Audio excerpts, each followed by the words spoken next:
ओम तत्सत् श्रीमते रामचंद्राय नमः। ओम परमहंसा स्वादित चरणकमल चिन्मकरंदाय भक्तजनमानस निवासाय श्रीरामचंद्राय नमः। वागीसा यस्य वदने लक्ष्मीर्यस्य च भक्ष्यसि यस्यास्ते हृदये संवित् तं नृसिंहमहं भजे। विश्वसर्ग विसर्गादि नवलक्षणलक्षितं श्रीकृष्णख्यं परं धामं जगद्धाम नमामि तत्। प्रह्लाद नारद पराशर पुंडरीक व्यासंबरीश सुख सौनक भीष्मदलभ्यं रुक्मांगदार्जुन वसिष्ठ विभीषणादीन् पुण्यानिमन् परम भागवतं नमामि।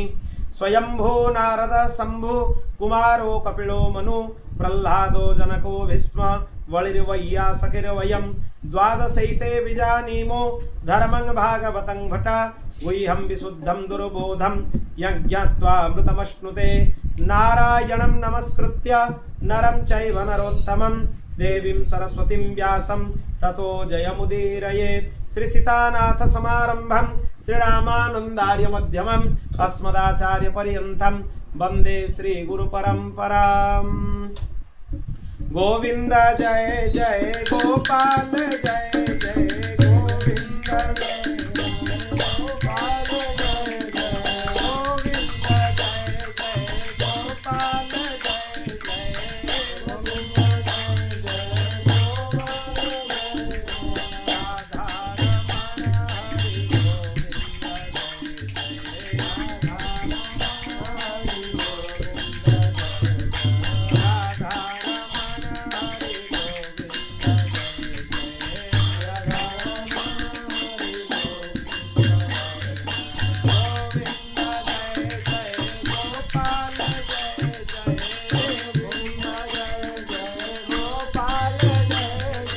गोविंद जय जय गोपाल जय जय गोविंद जय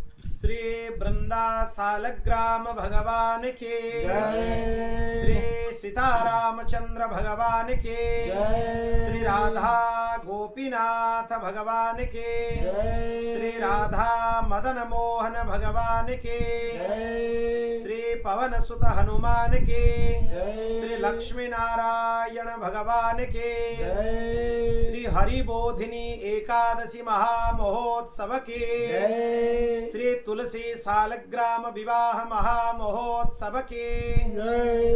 परम पूज्य माता जी की जय। परम पूज्य ब्रजलता माता की जय। परम पूज्य ब्रजलता माता के निकुंज गमन महामहोत्सव के जय। श्री आद्य रामानंदाचार्य भगवान के जय। श्री सद्गुरुदेव भगवान के जय। श्री पहाड़ी बाबा जी महाराज के जय। प्रथम पहाड़ी बाबा साकेत गमन महामहोत्सव के जय। श्री नृसिंहदास जी महाराज के जय। श्री लक्ष्मणदास जी महाराज के जय। श्री देवदास जी महाराज के जय। श्री भक्तमाल भाष्यकार परम गुरुदेव महाराज के जय। जय श्री राधे जय जय श्री सीताराम। हर हर महादेव निताय गौर हरि बोल। अनंत कोटि ब्रह्मांड नायक परात्पर अखिलेश्वर भगवान श्री हरि की महती कृपा करुणा से पवित्र सालग्राम तुलसी विवाह महामहोत्सव के पावन अवसर पर परम पूज्य सद्गुरुदेव की माता जी श्री ब्रजलता देवी के निकुंज गमन महामहोत्सव पर आज हम श्रीमद् भागवत कथा के 27वें दिवस के कथा के सत्र में प्रवेश कर रहे हैं। इस क्रम में कल हम सुदामा जी के चरित्र श्रवण किए थे। उसके बाद शेष भगवान के द्वारिका लीला का जो चरित्र है उसका यथामति यथाशक्ति श्रवण करेंगे। फिर एकादश स्कंद के कथा में प्रवेश करेंगे। अथैकदा द्वारावत्यां वसतो रामकृष्णयोः सूर्योपरागः सुमहा नासित कल्पक्षये यथा। एक बार बलराम जी और श्री कृष्ण द्वारिका में निवास कर रहे थे। उसी समय एक खंडग्रास सूर्य ग्रहण आया। भारतीय यतीशों के अनुसार जो स्यमंत पंचक क्षेत्र हैं, कुरुक्षेत्र हैं, उसमें ग्रहण में स्नान किया जाता है। ग्रहण काल में 3 बार स्नान किया जाता है। ग्रहण स्पर्श के समय, ग्रहण मध्य के समय और ग्रहण मोक्ष के समय। और ग्रहण काल में एक विशेषता है, ग्रहण स्पर्श से मोक्ष तक अगर कोई मंत्र का अनवरत जाप किया जाए तो मंत्र का पुरस्चरण माना जाता है। मंत्र का पुरस्चरण बहुत कठिन है। कोई भी मंत्र का हम पुरस्चरण करते हैं उसका यह विधि है, मंत्र जितना अक्षर है उतने लाख जाप करना होता है। उसमें कोई मंत्र में 6 अक्षर हैं तो 6 लाख जाप करना होता है। और कलौ चतुर्गुणा प्रोक्ता, मतलब कलयुग में उसका 4 गुना किया जाता है। मतलब अगर कोई मंत्र में 6 अक्षर हैं तो उसको 24 लाख जाप करना होगा कलयुग के अनुसार। फिर उसके दशांश हवन, अगर आप 6 लाख जाप कर रहे हैं उसका दशांश मतलब 60,000 आहुति होगा। और उसके दशांश तर्पण, 60,000 के दशांश मतलब 6,000 तर्पण किया जाएगा उसी मंत्र में। फिर उसके दशांश मतलब 600 बार अपने मस्तक पर उसी मंत्र से मार्जन। फिर उसके दशांश मतलब 60 ब्राह्मणों का भोजन, ब्राह्मण भोजन। यह पुरस्चरण का पंचांग है, यही विधि है। मंत्र का जाप, जितने अक्षर हैं उसी अनुसार उतने लाख, उसके दशांश हवन, उसके दशांश तर्पण, उसके दशांश मार्जन, फिर उसके दशांश ब्राह्मण भोजन। अगर हवन तर्पण मार्जन नहीं किया जा सकता है उसके 10 गुना जाप करके उसको पूरा किया जा सकता है। मतलब आप अगर 60,000 आहुति नहीं कर सकते हैं, यह भी असंभव है। कलयुग में एक यज्ञ में 60,000 आहुति करना ये कोई मामूली बात नहीं है। तो उसके 10 गुना जाप किया जा सकता है। तर्पण के 10 गुना जाप किया जा सकता है। मार्जन के भी 10 गुना जाप किया जा सकता है। पर ब्राह्मण भोजन का कोई विकल्प नहीं है। करपात्री जी महाराज बोलते थे कि वो कराना ही होता है। पर ग्रहण काल में अगर कोई बहुत कम समय का ग्रहण काल होता है, 1 घंटा, 1.5 घंटा या 2 घंटा, अगर ग्रहण स्पर्श से ग्रहण मोक्ष तक कोई मंत्र का अनवरत जाप किया जाए तो मंत्र का सविधि पुरस्चरण हो जाता है। पुरस्चरण के समान पुण्य माना जाता है ग्रहण काल में। इसलिए ग्रहण काल में स्यमंत पंचक क्षेत्र को सब लोग द्वारिका से चले गए। एक रथ पर, सुंदर सुंदर रथ पर आरूढ़ होकर चले गए। अनिरुद्ध और सेनापति कृतवर्मा ये दोनों स्यमंत पंचक क्षेत्र में नहीं गए। ये द्वारिकापुरी की रक्षा के लिए उधर रुक गए। बाकी सब लोग कुरुक्षेत्र पहुंचे, वहां पर जाकर स्नान किए, उपवास किया। फिर भगवान श्री कृष्ण संकल्प करके ब्राह्मणों को भोजन कराया, ब्राह्मणों को सोना चांदी वस्त्र आभूषण आदि दान किए, सुसज्जित गोमाताओं का दान किया। फिर वृक्ष की छाया में बैठकर यदुवंशियों ने ग्रहण मोक्ष होने के बाद स्नान करके, दान करके सब मिलकर भोजन किए, प्रसाद पाए सब लोग। उस अवसर पर बहुत सारे राजा वहां पर आए थे। नंद राजा भी वहां आए थे और गोप गोपिकाएं वो भी सब वहां पर आए थे। परस्पर सब वहां पर एक दूसरे से मिले। भगवान गोपिकाओं से मिलने के बाद उनके हृदय की पीड़ा भगवान व्यक्त किए। भगवान गोपिकाओं को बोले, भगवती राधा रानी भी वहां विराजित थी, कि आपको याद करके, सब गोपिकाओं का याद करके द्वारिका में भी हम अश्रुपात करते हैं, आपको स्मरण करते हैं, याद करते हैं। आप लोगों को मैं क्या याद नहीं आता हूं? भगवान श्री कृष्ण पूछे। तब गोपिकाओं ने उत्तर दिया, याद किसको किया जाता है? जब कोई किसी को भूल जाता है उसको याद किया जाता है। हम आपको भूले कहाँ हैं जो आपको याद करें? हम आपको निरंतर स्मरण करते रहते हैं। बाकी अश्रुपात की बात रहा, अगर हम लोगों में यह विश्वास है, अगर हम अश्रुपात करेंगे उसी अश्रु में ही श्री कृष्ण बह जाएंगे। इसीलिए हम लोग अपने आंसुओं को अपने अंदर छुपा कर ही रखते हैं, अश्रुपात नहीं करते। गोपियों का भाव अद्भुत है, गोपियों का प्रेम भी अद्भुत है।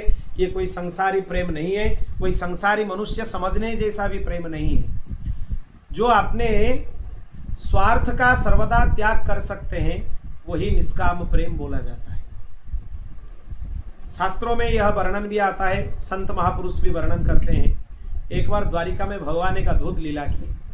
भगवान बोले, हमारे मस्तक पर, उदर पर एक भयंकर पीड़ा है, इसके निवारण के लिए कोई प्रेमी भक्त का चरण रज लाकर अगर दिया जाए तो ये कष्ट का निवारण हो सकता है। तब नारद जी वहां पर भगवान के पास थे। नारद जी को भगवान बोले कि आप तो मेरे प्रिय भक्त हैं, आपका चरण रज दीजिए। नारद जी बोले, हम नहीं दे सकते हैं। क्यों? क्योंकि भगवान को, आराध्य को अगर हम चरण रज देंगे अपना, तो उसमें पाप लगेगा, हमें नरक जाना हो। नारद जी नहीं दिए। भगवान बोले, फिर आप देख लो। नारद जी को बोले कि कोई हमारे प्रेमी हैं, भक्त हैं, उससे आप लेकर ला दीजिए हमारे लिए। नारद जी जाकर घूमे, हर जगह देखे। उनके रानियों के पास गए। भगवान की रानी कितने हैं? 16,108। सब रानियों के पास गए, एक एक करके सब मना कर दिए। बोले कि भगवान हमारे पति परमेश्वर हैं, उनको हम चरण रज कैसे देंगे? जब नारद जी नहीं दिए, रानियां नहीं दी, फिर नारद जी जब घूमने के लिए गए, ऋषि महर्षि वो नारद जी का देखकर छुप गए। क्यों छुप गए? उनके मन में यह आया, जब नारद जी दूसरे भक्त के खोज में बाहर निकले हैं, इतने उच्च कोटि के भक्त हैं, हम लोग किस श्रेणी में आएंगे? यह सोचकर जितने ऋषि मुनि थे वो सब छुप गए। नारद जी को देखकर सब छुप गए। अंत में नारद जी घूमते हुए वृंदावन में जाकर पहुंचे, ब्रज गोपियों के पास जाकर पहुंचे। गोपियों को जाकर बोले कि आप अपना चरण रज हमें दे दीजिए, क्योंकि भगवान के मस्तक पर और उदर पर पीड़ा है, उसके निवारण के लिए आप कोई भक्त का चरण रज चाहिए। सब गोपियां पोटली बांधकर, एक एक करके आपने चरण रज बांधकर नारद जी के हाथ में थमा दिया, ले जाइए नारद जी।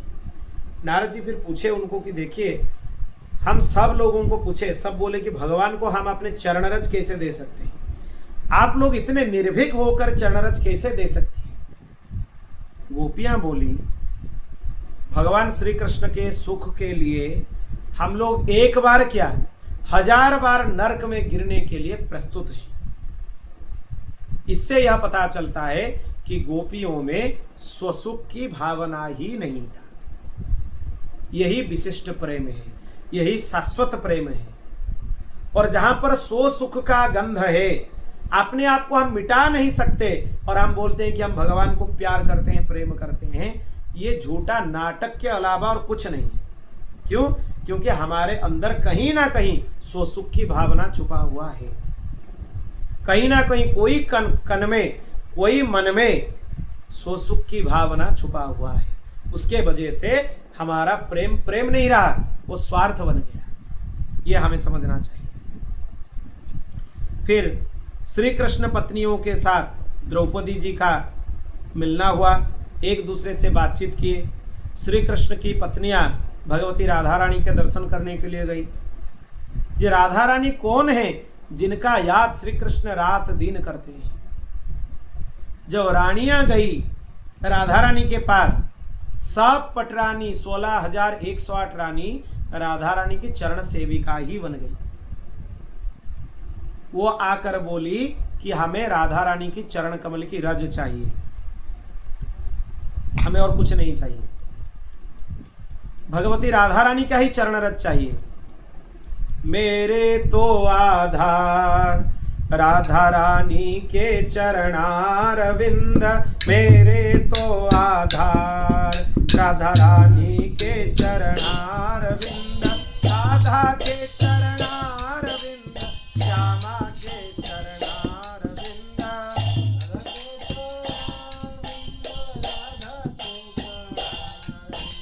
राधा के चरणारविंद, श्यामा के चरणारविंद, राधा के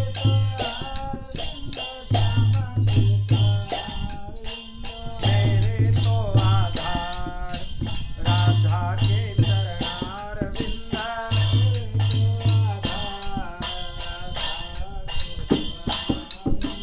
राधा के चरणारविंद, श्यामा के चरणारविंद, राधा के चरणारविंद, श्यामा के चरणारविंद, राधा के चरणारविंद, श्यामा के चरणारविंद, राधा के चरणारविंद, श्यामा के चरणारविंद, मेरे तो आधार राधा के चरणारविंद, मेरे तो आधार राधा के चरणारविंद, राधा के चरणारविंद, श्यामा के चरणारविंद, राधा के चरणारविंद, श्यामा के चरणारविंद, मेरे तो आधार राधा के चरणारविंद, मेरे तो आधार राधा के चरणारविंद, मेरे तो आधार राधा के चरणारविंद, मेरे तो आधार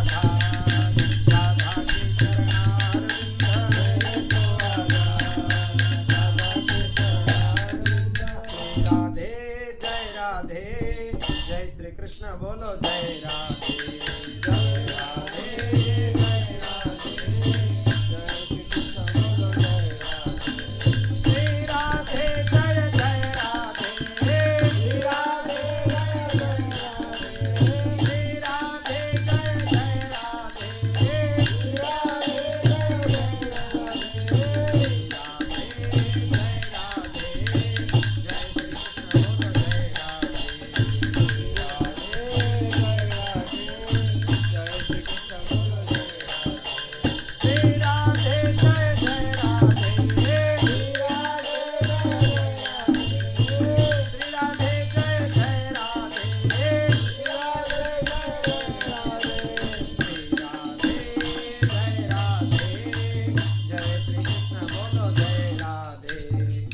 राधे जय राधे जय श्री कृष्ण बोलो जय राधे श्री राधे जय जय राधे श्री राधे जय जय राधे श्री राधे जय जय राधे श्री राधे जय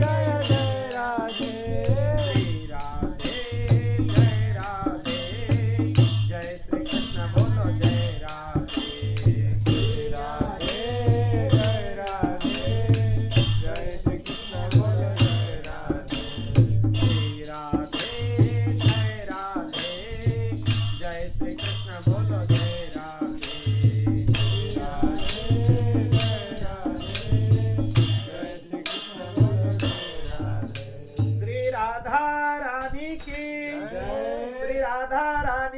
चरण कमल की भगवती राधा रानी के चरण कमलों का श्याम सुंदर ध्यान करते रहते हैं। और गीत गोविंद में श्री जयदेव गोस्वामी यह लिखते हैं, स्मरगरण खंडनम मम शिरसि मंडनम देही पद पल्लव मुदारम। भगवती राधा रानी को बोल रहे हैं, आप आपके चरण कमल हमारे मस्तक पर रख दीजिए। यह प्रार्थना करते हैं। इसी में ही सब लोग आकर उनका दर्शन किए। वसुदेव जी के यज्ञ में बंधु बांधवों का आगमन हुआ, सब लोग प्रस्थान किए और देवकी जब प्रार्थना किए भगवान श्री कृष्ण को कि मेरे मृत पुत्रों को लाकर मुझे दे दीजिए, भगवान उनके मृत पुत्र 6 पुत्र उनके मृत हैं। सप्तम तो बलराम जी हैं जो देवकी के गर्भ से रोहिणी के गर्भ को स्थानांतरित हुए योग माया के द्वारा, इसलिए 6 पुत्र उनके मृत हैं। तो यमराज के पास भगवान जाकर अर्जुन को साथ लेकर गए और मृत पुत्रों को लाकर देवकी जी को दर्शन कराए, दर्शन कराने के लिए लेकर आए। और वहीं पर भगवान अर्जुन के साथ चतुर्भुज भगवान नारायण का दर्शन कराए वैकुंठ में। वो जो नारायण भगवान के बारे में चर्चा आता है, जिनको श्री कृष्ण अर्जुन को लेकर दर्शन कराए, वो भूमा वैकुंठ के नारायण हैं। सब अलग अलग हैं। भूमा वैकुंठ के अलग हैं, क्षीर सागर के अलग हैं, बाकी त्रिपाद विभूति मूल वैकुंठ के अलग हैं, रमा वैकुंठ के अलग हैं।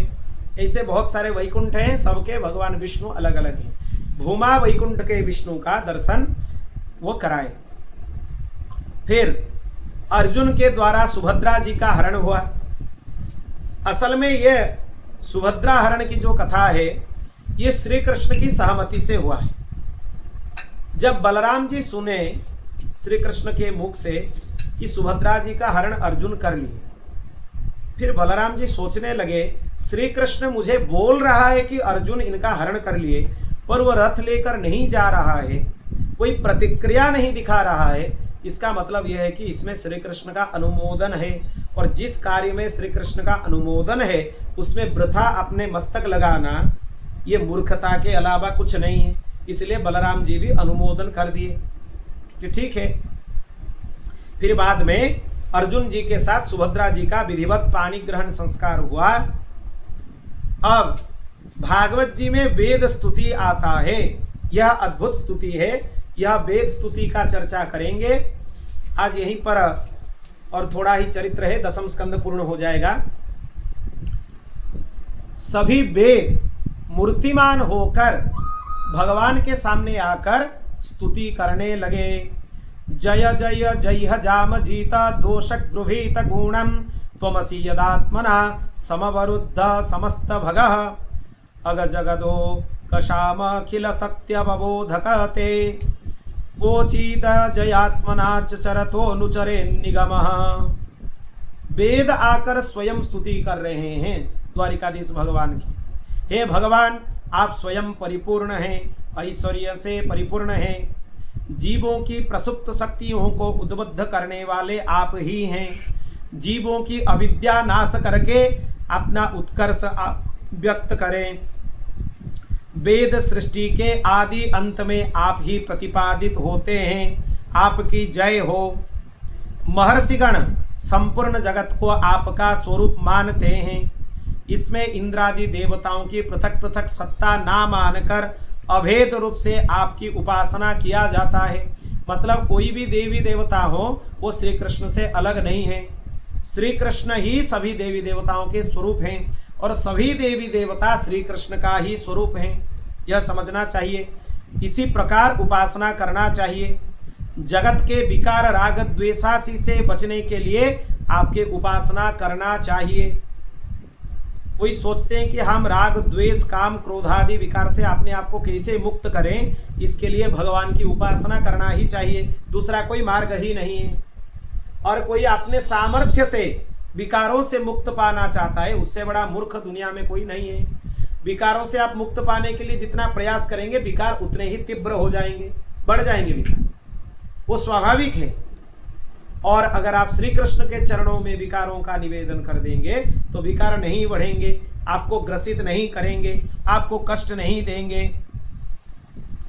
इसी प्रकार वेदों ने भगवान की स्तुति करने लगे।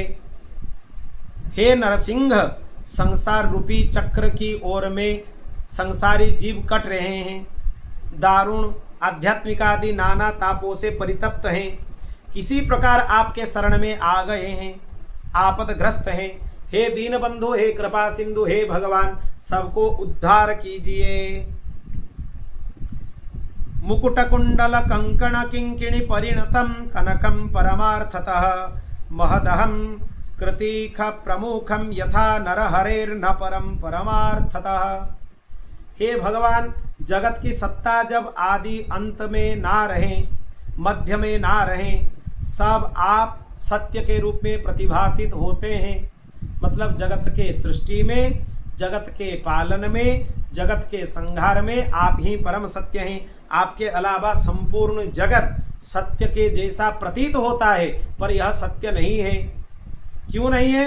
क्योंकि यह पहले भी नहीं था और बाद में भी नहीं रहेगा, पर आप परम सत्य के रूप में विराजित रहेंगे। इस तरफ श्रीधर स्वामीपाद ने भी ध्यान दिया है। इसी प्रकार भगवान की ब्रह्म स्वरूप का सिद्ध करके वेदों ने उनके प्रार्थना किए। श्रुतियों का अंतिम प्रार्थना क्या है?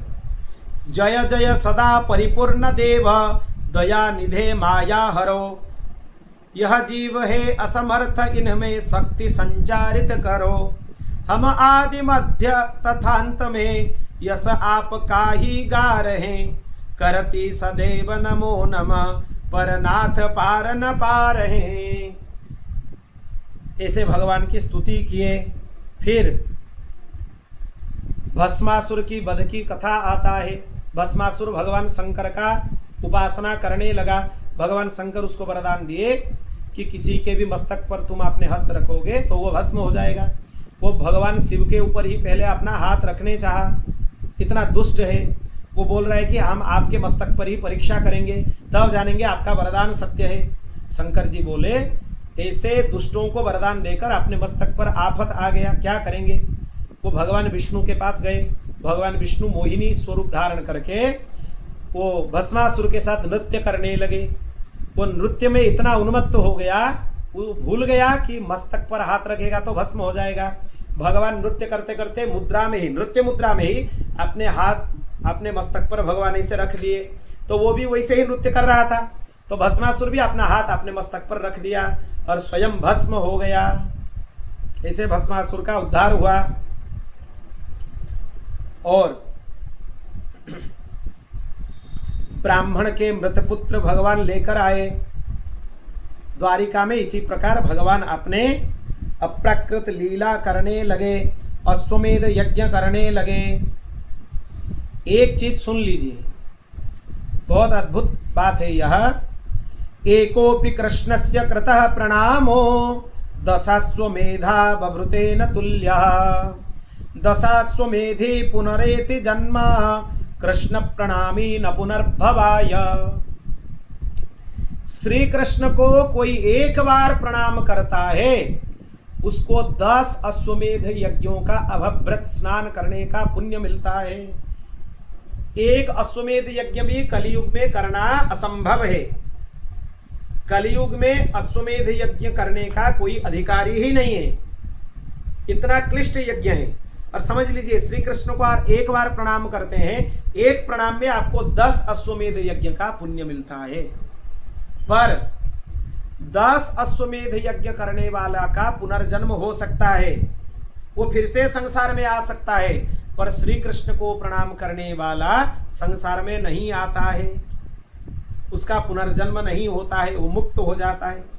यह इसीलिए व्यास जी बोले, पहले व्यास जी सोचे कि श्री कृष्ण को प्रणाम करने से 10 अश्वमेध का पुण्य मिलता है। फिर भगवान वेदव्यास सोचे कि कृष्ण का प्रणाम हम प्राकृत अश्वमेध यज्ञ से तुलना कर दिए, यह अच्छा नहीं है। इसलिए बाद में फिर लिख दिए कि जो अश्वमेध यज्ञ करता है वो फिर से जन्म ले सकता है, पर श्री कृष्ण को प्रणाम करने वाला उसका पुनर्जन्म नहीं होता है। श्री कृष्णचंद्र भगवान की यहीं पर भागवत जी का 10म स्कंद पूर्ण होते हैं और 11 स्कंद यहीं से प्रारंभ होते हैं। बोल भक्त वत्सल भगवान की जय। यह मुक्ति स्कंध है। कृत्वा दैत्यवधम कृष्ण सरामो यधुभिर्भृता भुवोवतारयद् भारम जविष्ठा जनयन कलिम। भगवान यदुवंशियों के साथ दैत्यों का भीषण संहार किए। 4 चीज अगर किसी के पास आ जाए वो अनर्थ कर सकता है। यौवन धन संपत्ति प्रभुत्वम अविवेकिता एकेमप्य अनर्थाय किवन्यत्र चतुष्टयम्। किसी के पास यौवन हो, सुंदरता हो, किसी के पास धन हो, किसके पास प्रभुता हो और अविवेकिता हो, ये 4 अनर्थ के मूल हैं। एक भी अगर किसी के पास हो जाए उसका अनर्थ हो सकता है, और चारों के चार अगर किसी के पास हो जाए तो उसका अनर्थ होने से कोई रोक नहीं सकता। इसीलिए भगवान सोचने लगे कि हमारे पुत्र पौत्रों ने यदुवंशियों के बीच में अनर्थ आ गया। वो सोचने लगे कि हम श्री कृष्ण के पुत्र हैं, भगवान के पुत्र हैं, हम जो मन होगा वही करेंगे, अधर्म का आचरण करने लगे। पर श्री कृष्ण धर्म संस्थापन के लिए आए हैं। अगर उन्हीं के पुत्र पौत्र भी अनर्थ करेंगे उनको भी वो छोड़ेंगे नहीं, वो काल के रूप में उनको भी ग्रास कर लेंगे। वही हुआ, भगवान की प्रेरणा से एक अद्भुत लीला हुआ।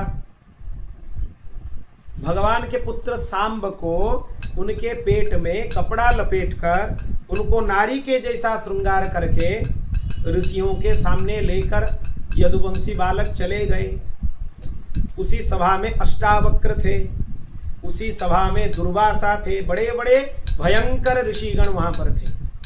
ये लोग जाकर पूछने लगे कि हमारे यह नारी का पुत्र होगा या कन्या होगा। ऋषिगण सोचने लगे, देखो ये श्री कृष्ण के पुत्र हैं, श्री कृष्ण कितने बड़े ब्राह्मण भक्त हैं, ऋषियों का पूजन करते हैं, उनके पुत्र होकर ये लोग आकर ऋषियों का मजाक उड़ाते हैं, यह हमें मूर्ख समझते हैं, हमारे साथ आकर विनोद करते हैं। यह सोचकर ऋषिगण उनको अभिशाप दे दिए, मूषलम कुलनासनम, इसके पेट में जो है वो मुसल बन जाए और संपूर्ण यदुवंशियों का नाश कर दें। यह अभिशाप मिल गया। फिर जब यह अभिशाप मिला ये लोग बहुत डर गए और सांब का पेट खोला गया, निकाला गया तो वहां से एक मूसल निकला। फिर उग्रसेन जी के सामने जाकर ये बात रखा गया, क्या करें। भीमसेन को बोला गया कि तुम जाओ ये मूसल को घिस दो पत्थर पर। वो घिस दिए, पर वही मूसल का छोटे छोटे जो कण रेत निकलने लगे पानी के ऊपर बहते हुए, वो दूसरे तरफ जाकर लगे। उसी से एक भयंकर घास बना, उसका नाम है एरका। वो जैसे खड्ग के जैसा धार है वो घास, वो घास ही उखाड़ कर किसी को आप मारने लगे तो उसके मृत्यु हो जाएंगे, इतना धार है उसको। और एक छोटा सा उसका इतने छोटे जैसा खंड रह गया, हाथ घिस गया। फिर भीमसेन उसको पानी में फेंक दी, उसको एक मछली निगल लिया और सवर, जारा नाम के सवर, वो जाकर मछली को पकड़ लिया, उसके पेट से वो निकला, उसको अपने बाण के सामने वो लगा दिया। और इधर यदुवंशियां सब कष्ट में आ गए, कठोर सांप उनको मिल गया, सब डर गए। फिर एक दिन नारद जी वसुदेव जी के पास आए, दोनों के बीच में सत्संग हुआ। वहीं से एकादश स्कंद का जो मुख्य चरित्र है यहीं से प्रारंभ होने वाला है। यहाँ से आगे की कथा हम कल चर्चा करेंगे। आज 27वें दिन की कथा हो गए, शेष 3 दिन की कथा रहा, कल परसों और उसके बाद पूर्णिमा के दिन। पूर्णिमा के दिन भागवत जी पूर्ण हो जाएंगे। मासिक कथा चल रहा था, इसी सत्र में द्वादश स्कंध तक हम लोग यथाशक्ति यथामति आगे चर्चा करेंगे। श्री राम जय राम, जय जय राम, श्री राम जय राम, श्री राम जय राम, जय जय राम, श्री राम जय राम, जय जय राम, श्री राम जय राम, जय जय राम, श्री राम जय राम, जय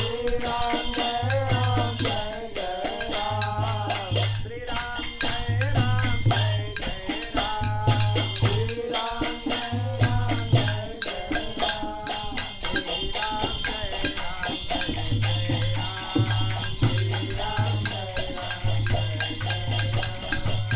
राम जय राम, जय जय राम, श्री राम जय राम। ओम पूर्णमदः पूर्णमिदं पूर्णात् पूर्णमुदच्यते पूर्णस्य पूर्णमादाय पूर्णमेवावशिष्यते। हरि ओम शांति शांति शांति। श्री कृष्णार्पणमस्तु।